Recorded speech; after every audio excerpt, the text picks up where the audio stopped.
শুনেন, এই বাংলাদেশে আমাদেরকে যারা পাকিস্তানি রাজাকার বলতো, এরা ভারতীয় রাজাকার। বাংলাদেশে যারা মাথায় টুপি পরেন, বাংলাদেশে যারা দাড়ি রাখেন, বাংলাদেশে যারা জুব্বা পরেন, গত 15 বছর টিভিতে, সিনেমা, টকশোতে এদেরকে পাকিস্তানি রাজাকার বলে টিটকারি মারা হইতো। এই বাংলাদেশের কোনো আলেম কখনো পাকিস্তানে পলাইছেন? আর আসতে বলেন, বাংলাদেশের কোনো আলেম কখনো পাকিস্তানে পালিয়েছেন? বাংলাদেশের কোনো আলেম কখনো পাকিস্তানে পালায় নাই। আমাদেরকে যারা পাকিস্তানি রাজাকার বলতো, এরা ভারতীয় রাজাকার। আমরা দেখেছি ভারতীয় রাজাকার ভারতে পালিয়ে গিয়েছে।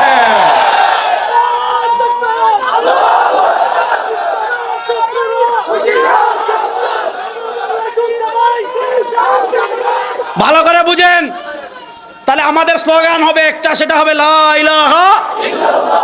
বলেন না লা ইলাহা ইল্লাল্লাহ। শুধু লা ইলাহা ইল্লাল্লাহ খানকায় থাকার জন্য এসেছে না।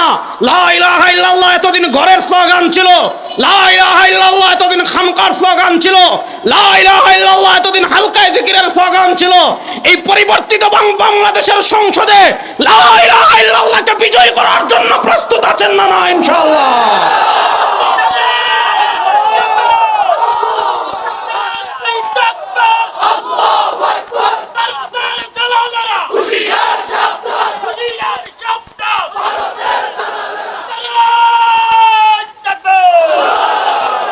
এই বাংলাদেশের সবাইকে দেখেছি, কেউ বাদ নাই। সবাইকে দেখি নাই? গণতন্ত্র দেখেছি, ধর্মনিরপেক্ষতা দেখেছি, ন্যাশনালিজম দেখেছি, সোশ্যালিজম দেখেছি, মানুষের তন্ত্র দেখেছি, মন্ত্র দেখেছি। কোন তন্ত্র ইনসাফ প্রতিষ্ঠা করতে পারে নাই, কোন তন্ত্র সুবিচার প্রতিষ্ঠা করতে পারে নাই, কোন তন্ত্র সাম্য প্রতিষ্ঠা করতে পারে নাই, কোন তন্ত্র সামাজিক ন্যায় বিচার প্রতিষ্ঠা করতে পারে নাই। সব তন্ত্রমন্ত্রের খেলা বাংলাদেশে শেষ হয়ে গিয়েছে। একটা তন্ত্র বাকি আছে, সেটার নাম, জোরে বলেন, একটা তন্ত্র বাকি আছে, সেটার নাম ইসলাম। বলেন, একটা তন্ত্র বাকি আছে, সেটার নাম সেই ইসলাম। বাংলাদেশে বিজয়ী হোক, আমরা চাই কি চাই না? এই ইসলাম বাংলাদেশে বিজয়ী হোক, চাই কি চাই না? দেখি কারা কারা চাই। আল্লাহু আকবার। সুতরাং ইসলাম বাংলাদেশে বিজয় করার জন্য প্রস্তুত আছেন না? নাই। আরে গণতন্ত্র এই দেশে ফেল, সমাজতন্ত্র এই দেশে ফেল, ন্যাশনালিজম এই দেশে ফেল, সব তন্ত্রমন্ত্রের খেলা শেষ হয়ে গিয়েছে। এবার বাংলাদেশের সংসদে আল্লাহর কোরআন এবং ইসলামকে বিজয় করার জন্য কুমিল্লার মানুষ প্রস্তুত আছেন না? না আছেন না? না, ইনশাআল্লাহ।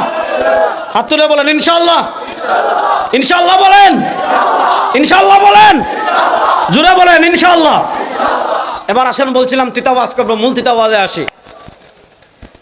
ইসলামের শত্রু দুই প্রকারের। বলেন, ইসলামের শত্রু কয় প্রকারের? সবাই বলেন না, ইসলামের শত্রু কয় প্রকারের?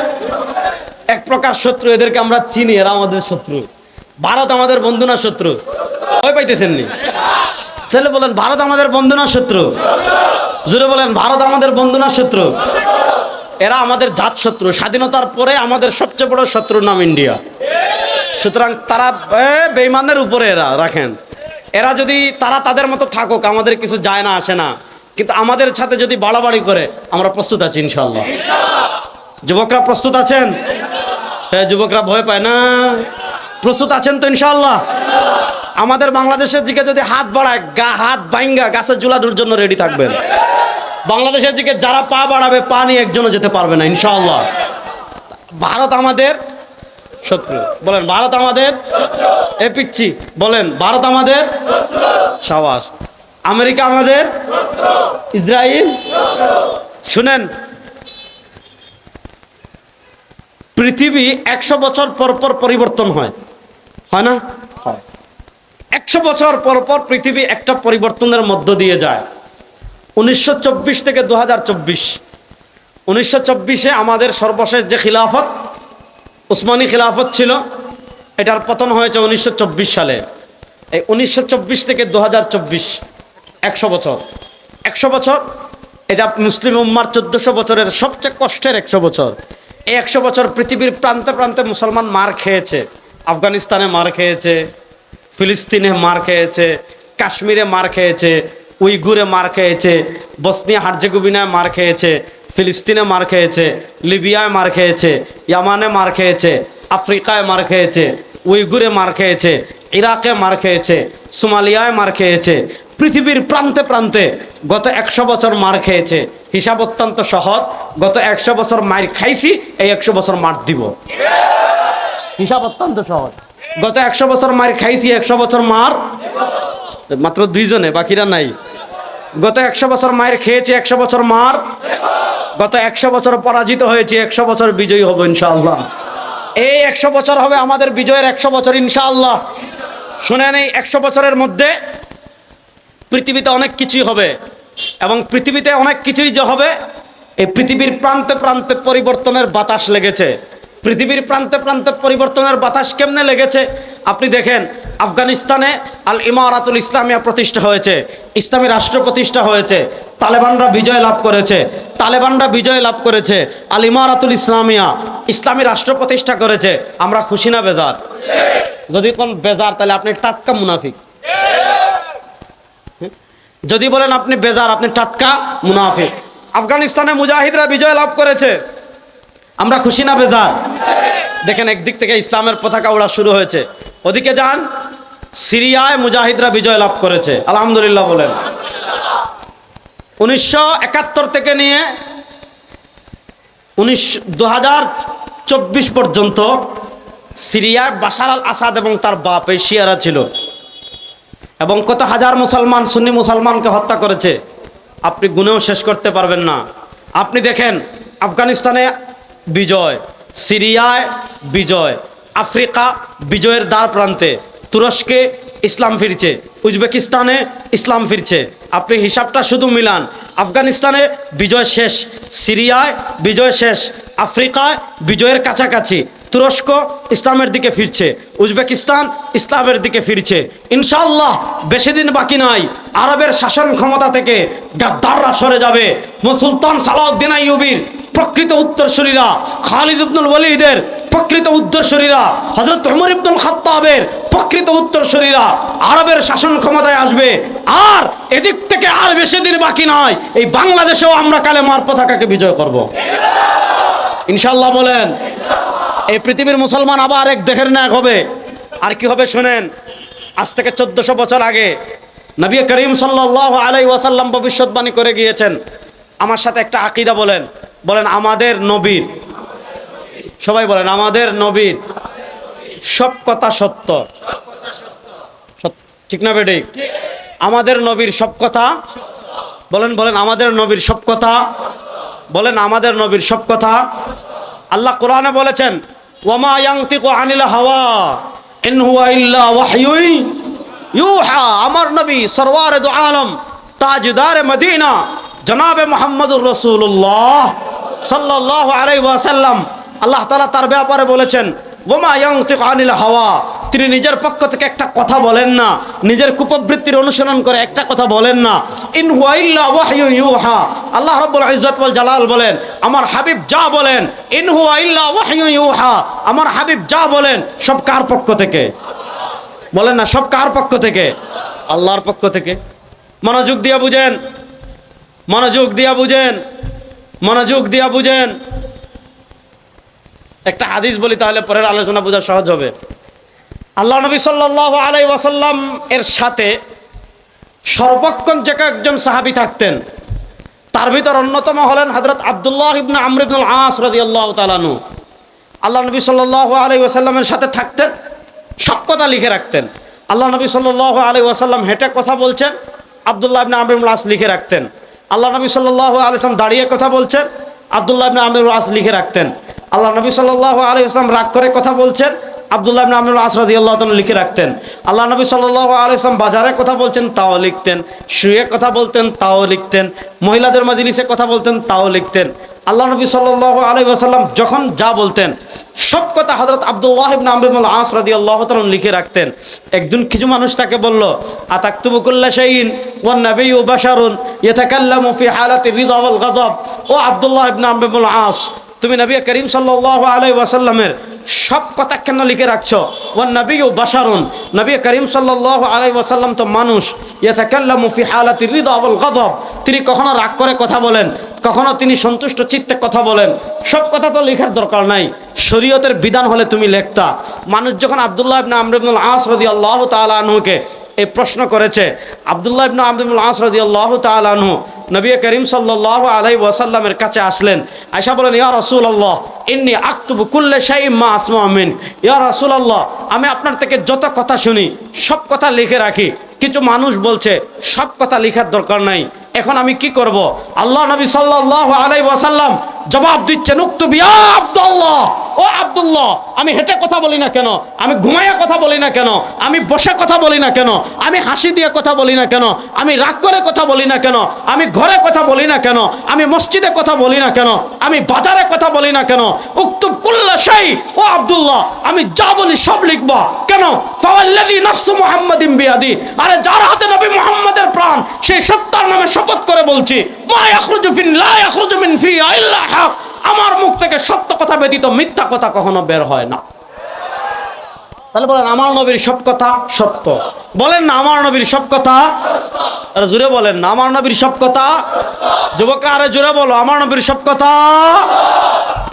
এখানে বলবেন আপনি বিজ্ঞান, আরে বেটা, যে বিজ্ঞান কোরআনের সাথে মিলবে, যে বিজ্ঞান আমার নবীর হাদিসের সাথে মিলবে, ওই বিজ্ঞান আমাদের মাথার উপরে।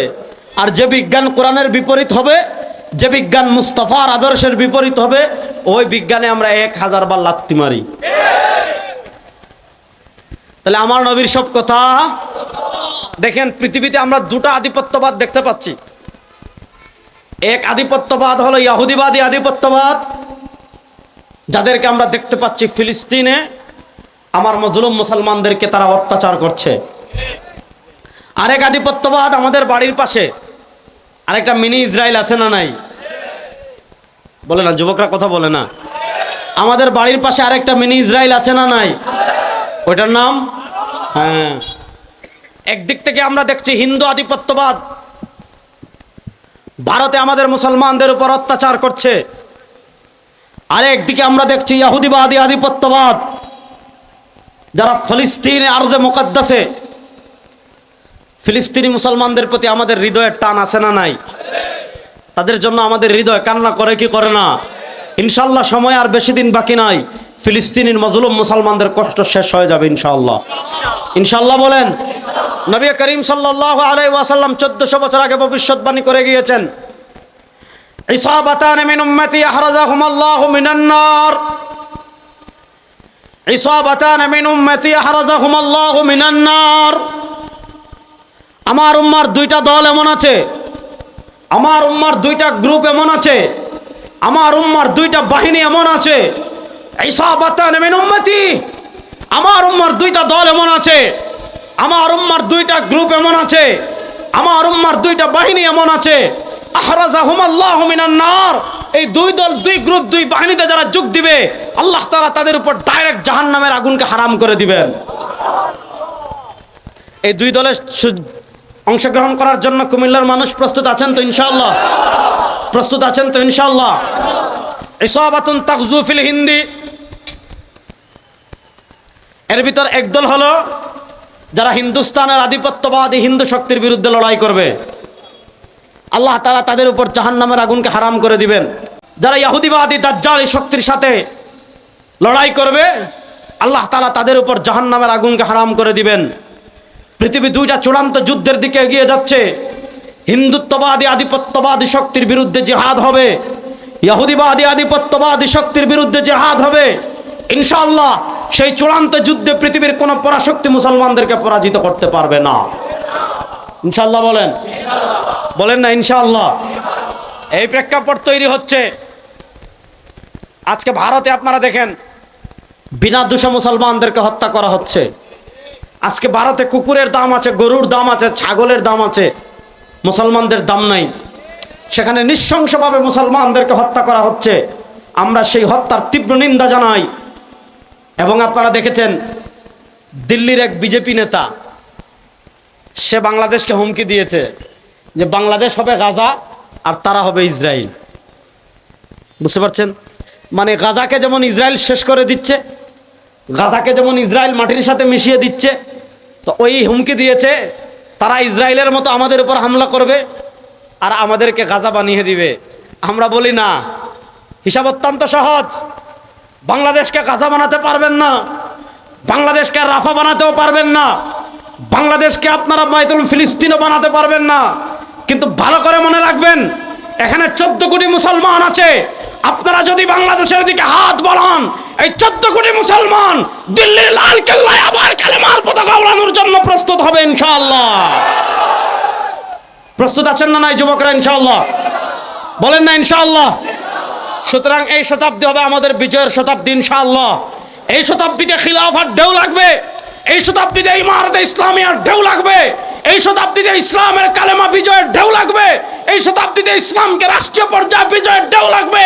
এদেশের মানুষ গণতন্ত্র থেকে মুখ ফিরিয়ে নিয়েছে, এদেশের মানুষ ধর্মনিরপেক্ষতা থেকে মুখ ফিরিয়ে নিয়েছে, এদেশের মানুষ ন্যাশনালিজম থেকে মুখ ফিরিয়ে নিয়েছে। সব তন্ত্রমন্ত্রের খেলা বাংলাদেশে শেষ হয়ে গিয়েছে। এবার রাষ্ট্রীয়ভাবে ইসলাম প্রতিষ্ঠা করার জন্য প্রস্তুত আছেন না ইনশাআল্লাহ? ইনশাআল্লাহ বলেন, সবাই জোরে বলেন না ইনশাআল্লাহ? এবার আসেন, আমি বলেছিলাম যে কথাটা বলবো, এই মূল কথার দিকে যাই। যেহেতু সময় কম, আবার বৃষ্টি বাদলার দিন, খুব সংক্ষেপে কয়েকটা কথা বলবো, মনোযোগ দিয়ে শোনেন। তো আমি বলেছিলাম ইসলামের বয়স হয়েছে 1460 বছর। আপনারা আসেননি আমার লোকে? ইসলামের বয়স হয়েছে কয় বছর? 1400। এই 1460 বছরের 1360 বছর ইসলামের একটা ট্রেডিশনাল ধারা ছিল, যেটার নাম হলো খিলাফা।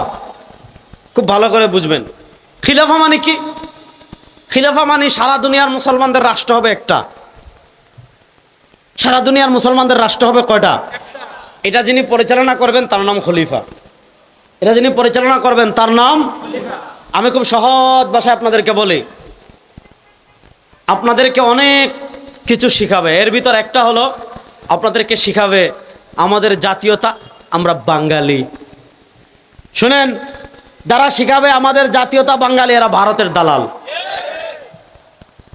হিসাব সহজ। যারা শিখাবে আমাদের জাতীয়তা বাঙালি, এরা ভারতের। আমাদের জাতীয়তা আমরা মুসলিম। বলেন আমাদের জাতীয়তা আমরা, কথা বলেন আমাদের জাতীয়তা আমরা, সবাই জোরে বলেন আমাদের জাতীয়তা আমরা। আর আমাদের দেশীয় পরিচয় আমরা বাংলাদেশি, নট বাঙালি। বাঙালি না, বাঙালি বলে যারা ভারতের দালাল, তারা চায় বাংলাদেশকে আবার দখল করতে।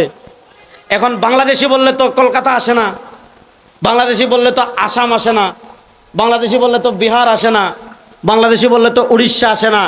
এজন্য তারা আপনাকে শিখায় আমার সোনার বাংলা, আমি তোমায় ভালোবাসি। আমার সোনার বাংলা না, আমার সোনার বাংলাদেশ। বলেন আমার সোনার বাংলা।